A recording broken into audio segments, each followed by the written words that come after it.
저희 사무실을 오시다가 사고를 당하셨다고요? 보험 접수부터 하시라고 빨리.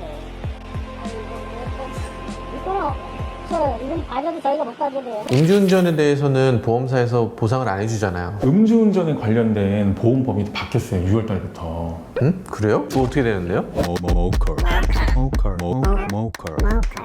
안녕하세요. 저는 모카 김한영입니다. 안녕하십니까? 교통사고 보상 컨설턴트 골프바라기 권영록 사무국장입니다. 와, 반갑습니다. 와, 와주셔서 감사합니다. 또 와주셨네요. 네, 저희는 한 번 오셔서 두 번을 찍기 때문에 사실은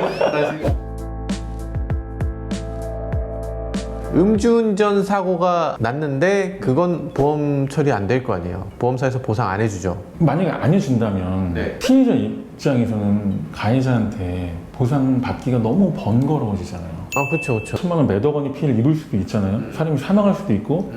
근데 가해자가 보험 처리가 안 돼서 경제적인 능력이 안 된다면 피해자는 보상받을 방법이 없잖아요. 피해자 두 번 죽이는 거네요? 그렇죠. 그러니까 보험 처리를 해줘요. 대신에 음주운전 사고를 낸 가해자가 네. 자기 자신의 보험사한테 면책금이라는 걸 내야 돼요. 그러실 일 없겠지만 설명하기 편의상 편집장님이 네. 음주운전을 해서 다른 사람 차를 쳤어요. 네. 그 차 망가졌어요. 네. 그 차에 타고 있던 사람도 다쳤어요. 그럼 적어도 1,000만 원 이상 나오겠죠? 그래야 되잖아요. 네. 지금까지는 대물 사고는 100만 원, 대인 사고는 300만 원만 내면 보험사가 다 해줬어요. 아니, 난 음주운전을 했는데 음주운전 했는데 그 보상을 보험사가 해주네요? 해주는 건 맞죠. 해주는 건 맞지. 해주는 건 맞는데 내가 그걸 다 토해낼 필요가 없네? 네, 면책금이 너무 싼 거예요. 그렇죠. 수천만 원의 사고를 일으켰는데 300만 원 이렇게 내면 끝나니까? 횡단보도를 건너던 30대 남성이 승용차에 치이는 안타까운 사고가 발생했습니다. 중상을 입었지만 A씨가 가입해 있던 자동차 보험 회사가 보상금 1억 5천만 원을 지급하면서 A씨가 낸 사고 부담금은 고작 300만 원에 그쳤습니다.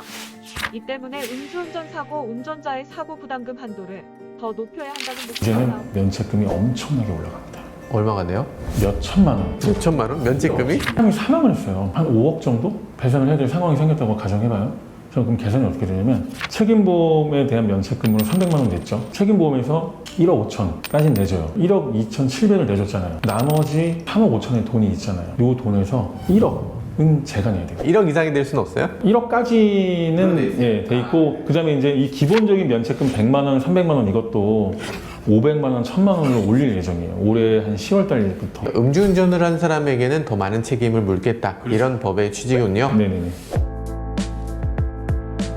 제가 이제 직업상 제 고객들은 거의 대부분 교통사고 피해자잖아요. 가해자거나. 가해자는 사실 거의 없어요. 가해자가 왜 없어요? 교통사고는 보험사한테 돈을 받을 수 있느냐 없느냐. 교통사고는 희한하네요. 내가 가해를 했어도 내 책임을 보험사가 대신 져주네? 그렇죠. 가해를 해서 상대방을 죽거나 다치게 했어도 난 감옥에 갈 일이 없네? 되게 가능성이 낮아요. 그게 굉장히 낮네요. 음주운전이라든지 그런 게 아니면 고의라는 걸 어떻게 입증해? 칼로 찔러서 죽이면 바로 나는 구속인데 차로 치워 죽여야 되겠다 하고 차로 치워 죽이면 나는 보험사에서 해결해 주네요? 그렇죠. 이런 법이 어딨어? 처벌은 받죠. 하지만 그게 고의냐 고의가 아니냐에 따라서 처벌 수위는 굉장히 많이 달라지고 처벌을 받고 안 받고를 떠나서 민사적인 배상을 해줘야 되잖아요. 그것은 보험사가 해주죠. 그러니까 그 고의를 입증하기는 굉장히 어렵겠네요. 그건 이제 경찰이나 검사가 하는 역할이죠. 이게 너무 무서운 것 같아요. 이게 청부 뭐 이런 것들도 가능한 거 아니에요? 그리고 얼마 전에도 이제 뉴스에 나왔지만 경찰을 타고 운전하던 이혼한 전처를 자신이 몰던 SUV로 추돌해서 사망에 이르게 한 또 사고가 있었잖아요. 고의네요. 고의냐 고의가 아니냐는 또 경찰과 검사가 입증해야 될 문제예요. 요즘 또 굉장히 이슈가 되고 있는 자기 딸과 뭔가 마찰이 있었던 자전거 타고 가던 남자아이를 SUV를 타고 쫓아가서 그 남자아이를 후방 추돌을 했는데 이게 고의냐 고의가 아니냐가 또 굉장히 온라인상에서 또 이슈가 아니 그게 말이 그건 말도 안 되는 거지. 그걸 갖고 이슈가 된다는 것 자체가 당신이 고의라고 말하면은 당신은 잡혀가지만 고의가 아니라고 말하면 살 수 있어요 라는 걸 지금 얘기해 주고 있는 거잖아요. 사실 나는 그냥 가던 길 가는 길인데 어떻게 못 봤네? 못 봤네? 그러면 이걸 입증할 수 있는 방법은 없습니다 라고 답을 주는 거잖아요. 너무나 나쁜 것 같아요. 이게 어떻게 그렇게 할 수가 있어? 교통사고도 그렇고 다른 범죄도 그렇고요. 국제적으로는 마피아 를 변호하는 이제 변호사들도 있으니까요. 모든 것에 변호사가 있는데 하지 말아야 될 일들도 있는 것 같아요. 아니 어떻게 어린이를 그것도 어린이 보호구역에서 이렇게 이거는 정말 있어서는 안 되는 일이고 그 민식이법이라는 법의 입법 취지 자체가 뭐 고의를 막겠다는 그 생각은 아니었겠지만 어쨌든 그 입법 취지를 따라서라도 정말 이건 진짜 엄벌에 쳐야 될 부분인 것 같아요. 그쵸, 예. 정말로. 하지만 이제 그 자전거를 타고 갔던 아이를 쳤던 그 여성 운전자를 변호하는 변호사가 있을 수 있겠죠. 당연히 변호하겠죠. 당연히 변호할 거고, 그리고 그분은 분명히 주장할 거예요. 이거는 고의가 아니었습니다 하고 끝까지 네가 주장해라. 그러면 상대방이 어떻게 고의를 입증할 거냐? 당연히 입증 못하지. 그럼 보험사에서 알아서 처리할 겁니다. 끝? 잃어버리면 이게 뭐예요? 다행히 진짜 거기가 어린이 보호구역이었기 망정이지, 그리고 미식이법이 있었으니까 망정이지, 그거 없었으면은 나 고의 아니었는걸? 잃어버리면 처벌할 방법이 없어요. 그러니까요. 그런 것을 변호하는 변호사가 굉장히 사악한 게 아니냐. 네, 저는 그렇게 느껴지는. 그러한 논리로서 또 어떤 경우가 있냐면 PD님의 가족이 교통사고를 당했어요. 그러면 안 되는데 정말 안타깝게도 사망을 하셨어요. 그럼 유족들이 배상을 받아야 되잖아요. 법적으로 정해져 있는 건 한 10억 정도 돼요. 근데 보험사가 한 5억만 준대요. 소송해야죠. 왜 소송을 하죠? 10억 받아야 되는 게 자기 권리니까. 그죠. 근본적인 이유가 뭐냐면 10억 달라는 것도 PD님의 권리지만 10억 못 주겠다는 것도 보험사의 권리예요. 판사한테 강제적으로 얼마 줘야 되는지를 판결을 받으려고 소송을 하는 거 아니에요. 그렇죠. PD님도 변호사를 선임해야 되잖아요. 보험사도 변호사를 선임합니다. 난 덜 주는 쪽으로 변호사를 선임하는 거군요. 30대 초반에 400만 원 정도를 받는 분이 아무런 과실 없이 교통사고로 사망을 하잖아요. 그러면 8억에서 10억 정도의 보상을 받아요. 선진국에 비하면 진짜 말도 안 되는 금액이에요. 작아요? 비교할 수 없을 정도로 말도 안 되는 금액이에요. 뭐 미국 같은 경우는 100억 이상 나오고요. 그래요? 일본 같은 경우도 몇십억 나와요. 근데 참고적으로 우리나라는 위자료를 1억 정도밖에 인정 안 해요. 죽었는데? 나머지는 그 사람이 만약에 살아 있었더라면 벌 수 있었던 돈, 호프만법이니 뭐 해서. 네. 죽어서는 위자료가 1억밖에 안 돼요. 하여튼 뭐 그건 이제 다른 얘기고, 유족이 변호사들한테 알아보고 한 10억 정도 배상받을 수 있다고 해서 이제 요청을 하면 보험사는 안 줘요. 그럼 보험사를 대변해서 싸워주는 변호사들이 있을 거 아니에요.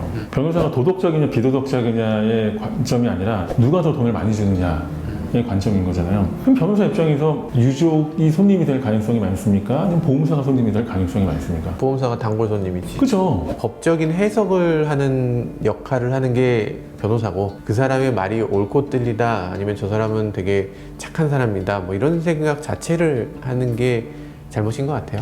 법률 소비자 입장에서는 굉장히 이제 순진한 거죠. 법률 소비자, 그 말이 되게 좋네요. 법률적 제품인 거예요, 이 변호사는. 그래서 저는 이제 항상 의뢰인들한테 어떤 말씀을 드리냐면, 제가 도와드리는 게 아니라고, 제가 돈을 받고 서비스를 해드리는 거지, 굳이 서비스를 판매하시는 거죠. 상담을 오시면 반드시 저 말고도 다른 분들한테 다른 사무실 가셔도 상담을 받아보시라고 꼭 안내를 드려요. 이건 상품이니까 비교 견적을 꼭 받아보셔야 된다.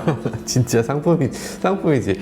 이게 진짜 오해하기 쉬운 영역이네요. 저한테 말씀하셨던 것처럼 다른 사무실 가서 비교 견적을 하실 때 뭐 믿고 맡길 때니까 이런 말씀 절대 하지 마시라고. 상품을 판매하는 사람이기 때문에 어쨌든 간에 더 까다로운 고객들한테 더 질 좋은 서비스를 할 수밖에 없어요.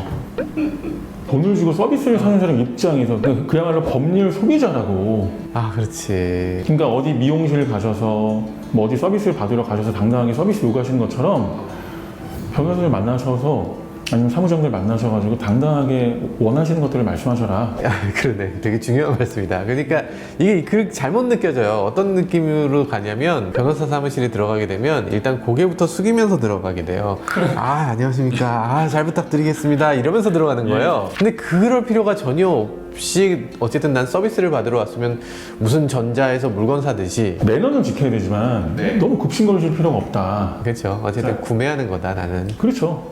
그리고 이제 저는 이런 말씀을 되게 자주 드리는데, 변호사한테 일을 맡겼어요. 그럼 변호사가 이걸 열심히 하는지 제대로 하는지를 어떻게 검증할 수 있어요? 법률 소비자가. 그걸 할 정도가 되면 본인이 직접 하고 나죠. 그잖아요. 자, 그러니까 오로지 돈의 논리로서만 협상을 하셔라. 자동차를 사러 가셔가지고 딜러랑 협상하지 않으시냐? 돈으로서 협상하시는 게 바로 성공보수금이에요. 성공보수금. 의뢰인을 위해서 일을 할 때보다 자기 자신을 위해서 일을 할 때 더 열심히 할 수밖에 없잖아요. 그러니까 성공보수금으로 협상을 하세요. 지금 내가 착수금은 10만 원 주지만 성공보수금 100만 원 줄게, 이 얘기를 하시다 변호사 사무실에서 잘리시는 거 아닙니까? 그분들도 몇 군데 가시다 보면은 바보가 아니니까 알잖아요. 네, 오늘도 나와주셔서 대단히 감사합니다. 네, 지금까지 저는 모카 김한용이었습니다. 저는 골프바라기 권영록 사무국장이었습니다. 감사합니다. Moker.